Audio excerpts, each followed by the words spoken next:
Mga guys, ako lang i-share baka na bitang na ay mamaligya gikan sa bukid kanang lang mga tiguwang. Ay bisag dili tiguwang kanang ayaw po ninyo palabi og hangyo uy kay example abi gikan na sa bukid ilaharan ng produkto inyo harad yung palabihan og hangyo unya itugot naman lang na nila kay kanang mahadlok na sila nga dili mahalin pero munas pud intaw na nilag pinasaan makarelate jud ko ana guys kay sa una sa amo sa bukid piting layo amo baklayan 20 ka kilometro maunay amo baligyaan guys 20 ka kilometro gikan sa muang gitamnan unya isulod nagbukag amo pang balaon inig abot dito sa baligyaanan hangyoon ra og barato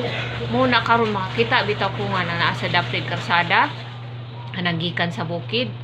unya na maligya ginagmay ra ba tawo ng ilang dala hangyoon jud og taman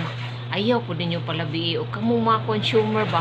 bana po ninyo barato ra ba na ilang maligya bana po ninyo kanang masubraan po ninyo ug hangyo ayaw po palabi una-unaan ninyo labi na mga tigulang kayo naguday na nindag nagedad ng mga 60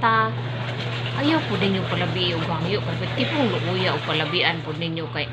makonsensya pod mo og gamay ba gamay lang gud pwede ra pud gani na ninyo kanang pasubraan ug bayad ba